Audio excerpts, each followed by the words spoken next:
Halo semuanya, Assalamualaikum warahmatullahi wabarakatuh. Pada video kali ini kita akan belajar tentang struktur atom dan sistem periodik unsur. Subbab perkembangan model atom. Mari kita mulai ya. Meskipun atom tidak bisa dilihat dengan mata biasa, termasuk oleh para ahli kimia, tetapi para ahli tersebut menerima keberadaan atom berdasarkan kesimpulan yang mereka peroleh dari percobaan atau eksperimen.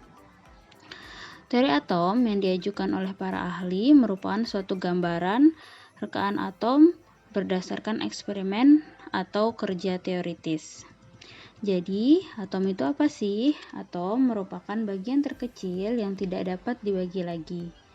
Gagasan tentang atom sudah dikemukakan sejak 400 tahun sebelum Masehi oleh ahli filsafat Yunani, yaitu si Leucippus dan Demokritus yang mencari asal mula semua benda di alam semesta. Mereka menyatakan bahwa semua benda terdiri atas bagian-bagian yang sangat kecil dan tidak mungkin dibagi lagi, yang dinamakan dengan atom. A itu tidak dan tomos itu dibagi. Selanjutnya, perkembangan model atom setelah abad ke-19 mulai bermunculan, mulai dari model atom Dalton, Thomson, Rutherford, Niels Bohr, hingga mekanika kuantum atau teori atom modern. Nah, kelima teori itulah yang akan kita bahas pada video ini. Model atom yang pertama adalah model atom Dalton.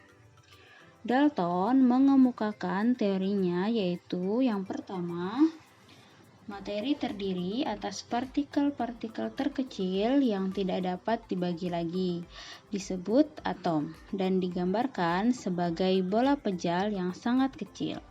Jadi si Dalton bilang kalau atom itu adalah bola pejal, bola yang sangat padat, di dalamnya tidak ada lagi partikel-partikel di dalamnya. Kemudian yang kedua, atom satu unsur adalah identik, tetapi berbeda dari unsur yang lain. Misalnya saja ada atom karbon, dia akan sama dengan atom karbon.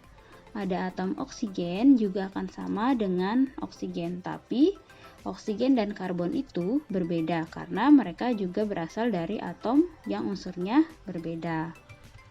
Yang ketiga, atom tidak dapat diuraikan, tidak dapat diciptakan, dan tidak dapat dimusnahkan. Menurut Dalton, atom itu sudah ada di muka bumi ini, tidak dapat diciptakan ataupun dimusnahkan.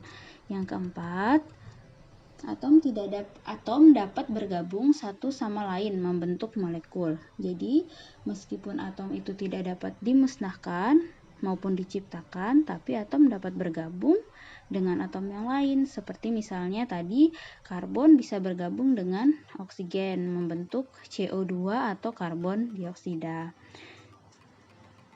Tapi ternyata teori atom Dalton itu memiliki kekurangan. Yang pertama, atom bukanlah sesuatu yang tidak terbagi, melainkan terdiri dari berbagai partikel sekunder. Jadi sebenarnya di dalam atom itu ada subatom lagi, ada bagian-bagian lagi yang nanti akan kita pelajari berupa proton, elektron, dan neutron. Yang kedua, elektron dari unsur yang sama dapat mempunyai massa yang berbeda. Jadi kalau tadi kita bilang oksigen dengan oksigen itu identik sama, tapi pada kenyataannya itu merupakan suatu kekurangan dari teori atom Dalton. Jadi satu unsur itu bisa saja massanya tidak sama, bisa berbeda. Seperti halnya orang yang terlahir kembar, meskipun mereka identik, ada saatnya mereka memiliki perbedaan. Nanti kita akan pelajari pada materi isotop. Yang ketiga, atom dapat berubah menjadi atom unsur lain. Pada reaksi nuklir, atom bisa berubah dari satu unsur ke unsur yang lain. Tapi memang tidak semua unsur dan semudah itu berubah. Hanya beberapa unsur saja. Contohnya misalnya ada si thorium bisa berubah menjadi plutonium dengan proses yang sangat lama. Kemudian yang keempat, beberapa unsur tidak terdiri atas atom-atom, melainkan molekul-molekul.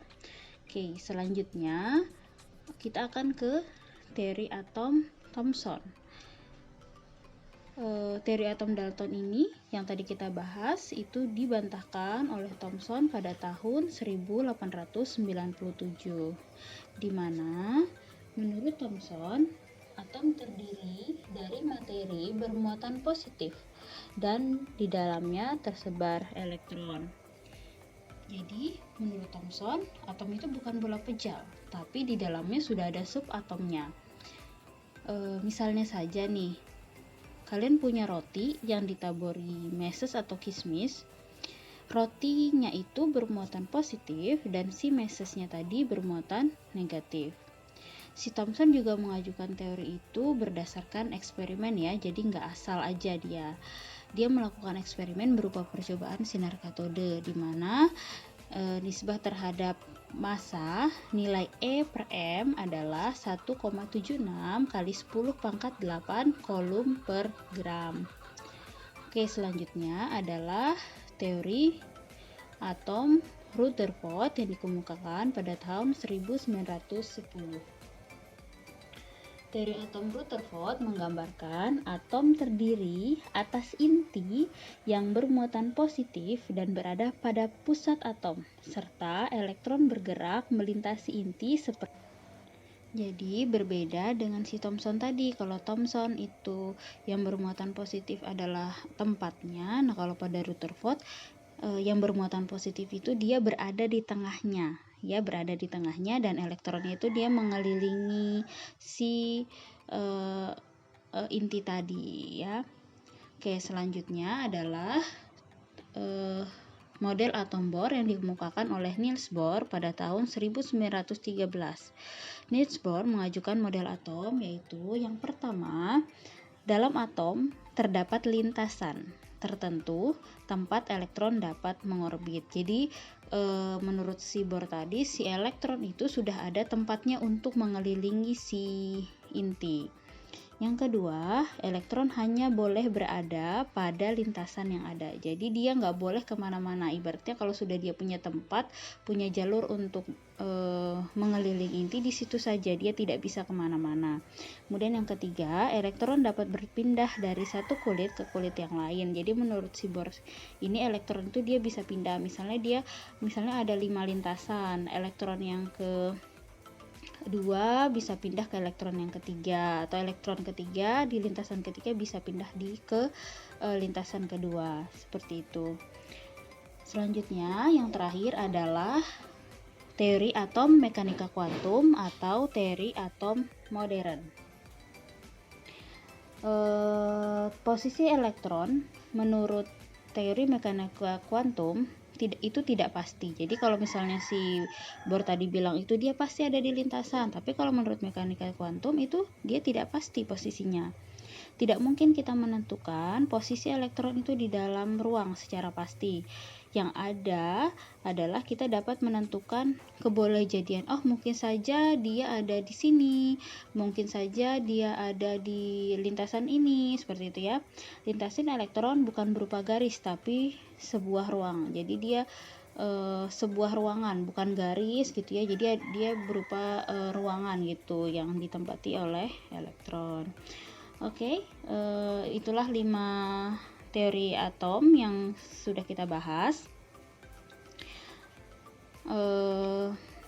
di mana setiap teori baru yang pasti akan ada kemajuan dalam penelitiannya. Semoga kalian memahami dan sampai jumpa pada video pembelajaran selanjutnya.